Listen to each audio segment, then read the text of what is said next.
viewers, so once again welcome to my YouTube channel. As usual, we'll bring you the very best here. Nnamdi has spoken about Biafra in a World Congress meeting that was held yesterday, demanding for the release of Nnamdi Kanu, and the internet is currently on fire, talking about Tinubu's government, how they are the one in charge of the terrorism happening to the Christians in Nigeria, and finally told the Congress that Biafra needs to emerge as soon as possible. Positive one coming from the US, Nnamdi himself, talking about this. Nnamdi is a popular Biafra, lobbyist, over the years now, colluding with Ted Cruz and Susie Willis, even Alex Bebe, and the many of them, who are working round the clock to make sure that Biafra ceded away, from Nigeria. You know what? The Christian genocide going on is thickening up since the bombing, on 25th December of Sokoto Forest by United States of America. It was just like after the bombing, then the main actual Christian genocide ensued. They began to go house to house, slaughtering Christians in their large number in Plateau State, in Niger State, in Zamfara State, in Benue State, to be precise.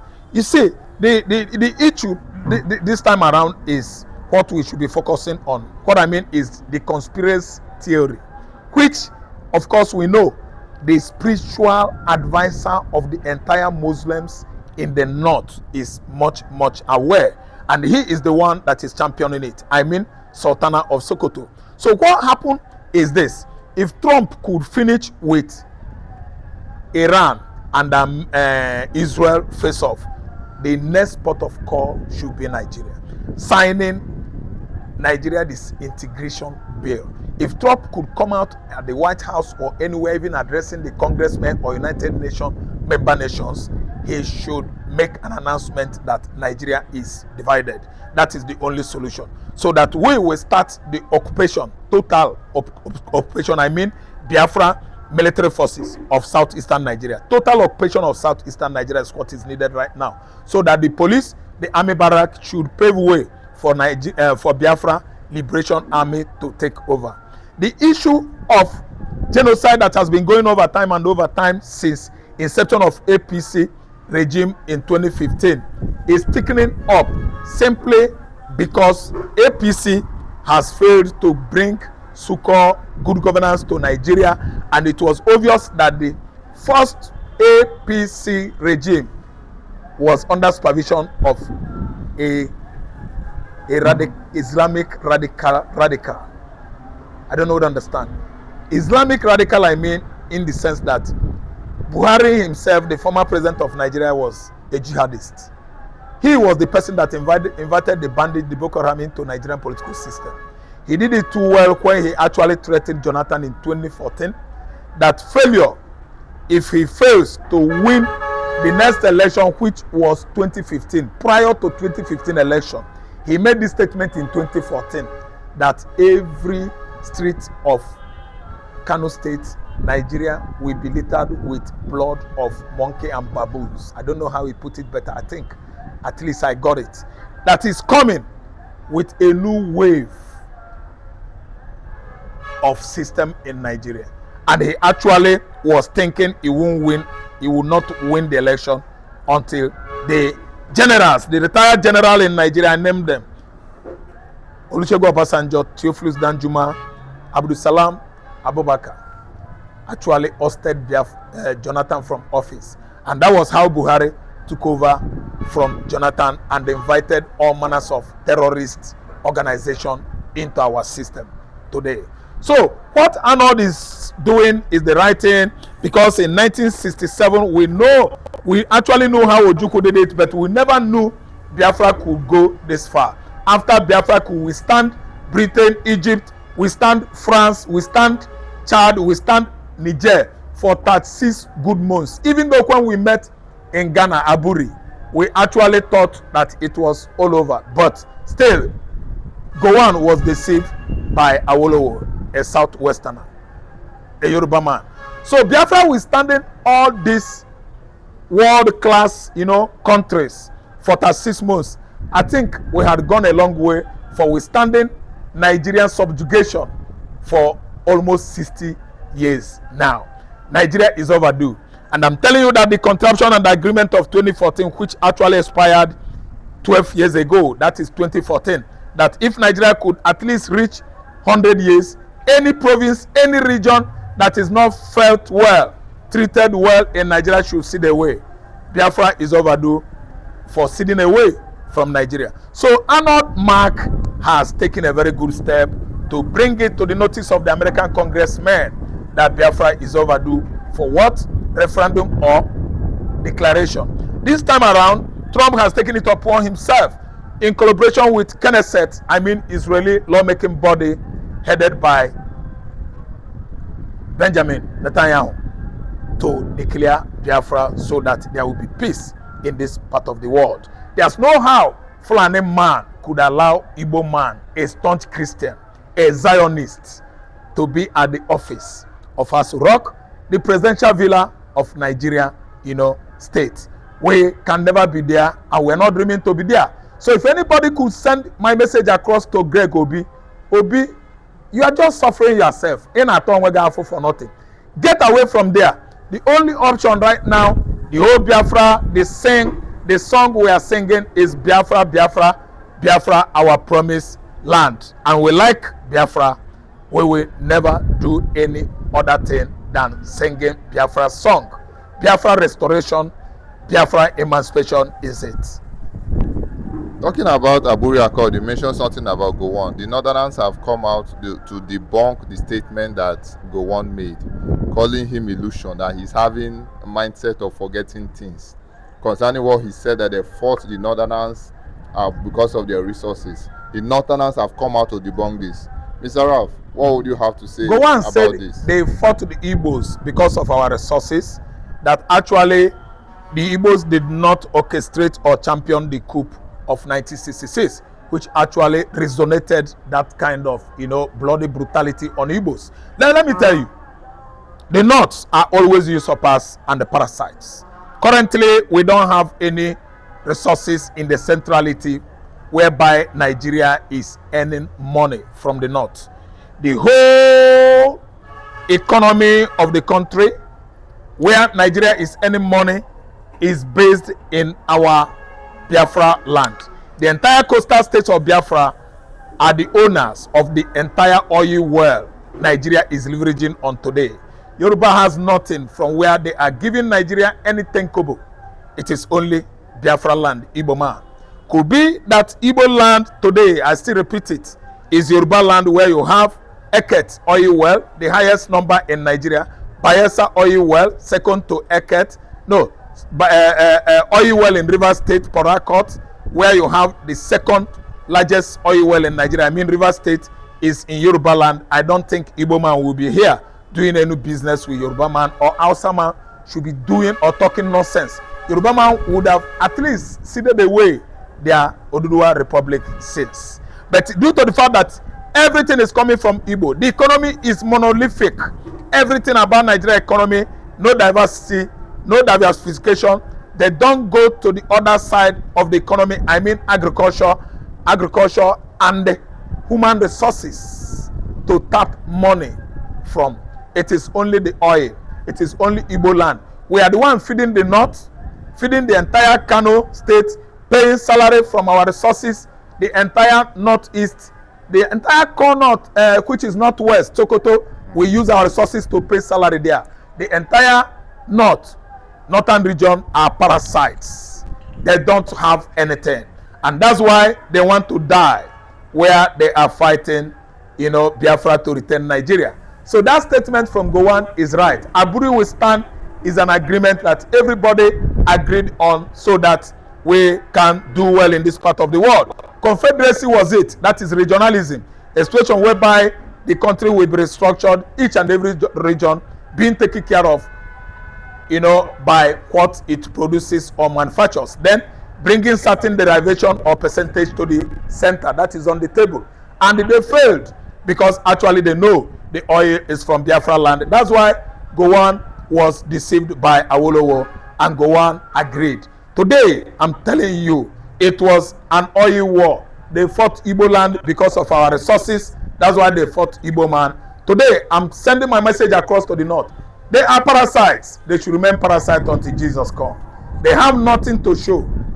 They are just wasting blood of the innocent mid-belters, killing people in Benue State for nothing, attacking Ondo State in the axis of southwestern Nigeria. It is evil. The north shall remain parasites forever. Thank you very much, my viewers. You've heard it all. And Nigerian government is listening to Sheikh Gumi to invite Turkey terrorists. Turkey, a terrorist country, into Igbo land. Tinubu shall take his time. If he tries it, I think we are going to resist Turkey. Turkey is not going to pitch their tent over there. And I believe that America, USA, Israel, they are following up on media what Sheikh Gumi has been proffering as a solution, suggesting to Bola Ahmed Tinubu to do in Igbo land. It can never work. Why not allow Turkey to pitch their military tent in Ondo State, Ekiti State, Oyo State, and Osun State, where Tinubu comes from? Tinubu will not try it. Sir Soludo is a foolish man who does not have sense at all of belonging. That the suggestion of inviting Turkey is like inviting Al-Qaeda, ISIS, and ISWAP into Igbo land. Hope Uzodinma is a foolish man that has lost his orientation totally by not knowing that Turkey is a terrorist country in Europe. That's why he could not be allowed into the membership of EU member nation in Europe. Then again, what about Peter Mba, an Enugu man, Enugu governor, who has lost it all by colluding with Bianco No to invite or expel Simon Ekpa out of Finland and bring him back to Nigeria for barbecuing? Peter Mba, you have failed. And I'm telling you that the only governor we have that will never tolerate Turkey coming into Igbo land have to have military base. That person is Alesoti, the governor of Abia State. He will never allow it happen. Turkey will not be allowed into Igbo land. If they try it, I think Biafra has what it takes to resist Turkey. Mr. Ralph, you've analyzed this as usual. Now, Lai Mohammed has made a statement that is buzzing the internet. The former social whatever to Minister of Information. Yes, to the to Muhammad Buhari. Yes, he has said that the major people that are being killed are the Muslims, not the Christians. That the Christians should stop lamenting and face the reality that it is the Muslims and Islamic worshippers that are the ones that are being slaughtered. Thank you so much. From which contraption does Lai Mohammed comes from? He's a Fulani Muslim from Kwara State, where Ottoman Danfodio pitched the, his tent of Islamization agenda in 1804. That was where he met Afonja that was fighting Oyo Empire. Afonja is from Ilorin. Ilorin and Oyo Empire were at loggerhead over very long period in Yoruba land. So when Afonja actually prevailed on Ottoman Danfodio to help him fight his brother Oyo in Oyo Empire, against Oyo Empire, that was how they lured Afonja into believing in Islam. And Afonja became Muslim, and within a short period, they actually put him to sword.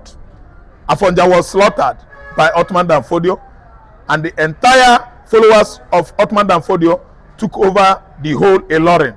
I'm just reliving history here. How Islam gained its strong foothold in Yoruba land. Listen, Lai Mohammed is a bloody Muslim that worked with Buhari for straight 8 years. That Christians were maimed and killed in Nigeria. Lai Mohammed was part of it. And if guys not taking, if you could do your key studies, Facebook studies, you will actually find out that Lai Mohammed is among the sponsors of terrorism, insurgency in Nigeria. Go to the research, the names, the list sent from UAE into Nigeria when Muhammad Buhari, the terrorist, was Nigerian president. Lai Mohammed was among. He was among the Al-Hajis. He was among the Mohammeds, the Ibrahims and Garbas, and the Arufais, all of them, their names were neatly compiled from UAE, sent into this country. But the then terrorist president of Nigeria Muhammad Buhari, I put his name like that without apology. He could not implement, to investigate, to arrest, to bring to book of justice the names compiled from UAE. He trashed it in the bin. And that's why Lai Mohammed has the effrontery to come to tell the whole world that Christians were not dying, that Muslims were dying more than Christians. The right thing to do, let me choke you, Lai Mohammed, separate Christians and Muslims, divide Nigeria. Bring down not mid-belt down to southeast. That was how it was before. And let the entire Biafra land be, so that you and Nigeria will be with you. In Kwara State, that is part of Southwest, and let the entire country Biafra go. The Christian communities, the Christian states, they all know themselves in Nigeria. The best thing right now is to demarcate the Christians, separate them from most of the states that are teamly Muslims. Let Nigeria divide. Let everybody go. No cause for alarm. Finally, Mr. Ralph, I would like us to touch on something. The Northerners told Ngozi Orabueze that she belongs to the kitchen because women are meant to be in the kitchen and not in the politics. Coming out from the Northerners, what a reply from them. That is the Kayism. That is the Kayic ideology we are talking about. Is a region that is minded their business, studying and following Islamic, Arabic culture, custom and tradition since 1804. That's why they are that backward, that women belong to kitchen. How could women belong to kitchen? The first woman to fly to Atlantic, across the Atlantic, is an American woman. I think a black woman to be precise. He belonged to kitchen. The people that did their research too well to discover atomic bomb in 1945, don't you know that women, American women, were among? And I would like you to go to history. The state of Israel was fighting to a standstill. You know, all the Arab spirals or states in the Middle East by a woman, a prime minister of Israel, Yomi Kupper. He ruled Israel once and they fought the Arab successfully. A woman belonged to kitchen. How could women not belong to kitchen when all the northern elites and elders know is only Quran, banishing and imprisoning women into their various, compounds and houses, enclave, without seeing the light of the day.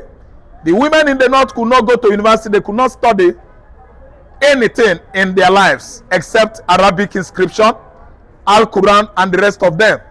This is a Kayism of the highest order. Women belonging to kitchen. That's why Ngozi Orabueze is telling you that enough of that nonsense, that Biafra belong to Biafrans, belong to Igbo land, and you are saying all manners of bad things against Orabueze, that women belong to kitchen.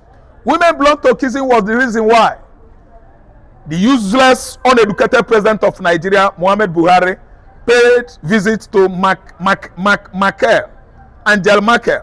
Angela Merkel was the German prime minister. Then she asked of Muhammad Buhari's wife, where is your elegant wife, beautiful Aisha Buhari? This useless, uneducated president answered Merkel, woman belong to kitchen. She doesn't need to come. Merkel nearly arrested him, but actually warned him to what? Restrain his statement that women in this modern time do not belong to kitchen anymore. So that's why I'm telling you that northern Nigeria is not meant to be together with southern Nigeria.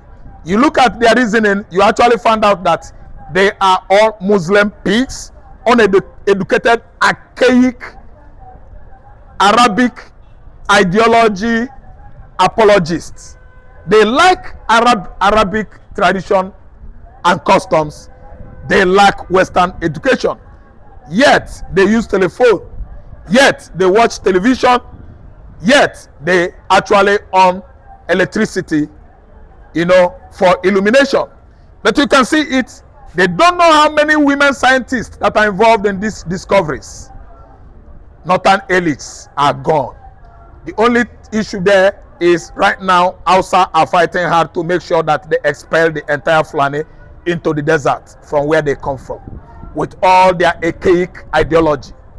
We don't need them here. We are quite different from them. Ngozi Orebeze is a modern woman, a career woman, at least our prime minister in exile. So finally, in your modern language, address your brothers and sisters all over the world. Yeah, I'm telling you, Igbo Kwan, Igbophobia, Igbo Kwan, Igbophobia. We are the Igbos. We can never bow to Islamic ideology. All the too hard for Igbo man. Igbo ikpele nyeluchi ọzọ. Chi ndị ahụ a na-akpọ Allah. Ndị amụma ha bụ Muhammad anyị emere. Igbo man can never bow to Islam. It is very, very difficult. I'm an Igbo man and I'm a warrior. I will always be long to Christianity. That is me. Igbo Kwanu, Igbophobia. It is due to Igbophobia that Fulani man can never see any good thing in Igbo man. It is due to Igbophobia that all our science and technology advancement during Nigerian Biafra Civil War, we discovered various things. We built a modern airport at Uli, modern bunker, Ojukwu bunker in Umuahia. What about Roy Umei, the engineer that actually came out with Obunigwe and many, many more, arms? Nigerian nation, as a result of Igbophobia, could not stop or start from where these scientists, and Biafran technologists stopped, to make sure that we continue the manufacturing firearms and weapon of mass destruction. Igbophobia is it. Igbo unalarụ n'ụla, onye ọbụla tete n'ụla, onye ndị ilo gbara okirikiri na-eche ndụ ya nche mgbe niile. That is me, Raf Tresvant, to you. Thank you very much.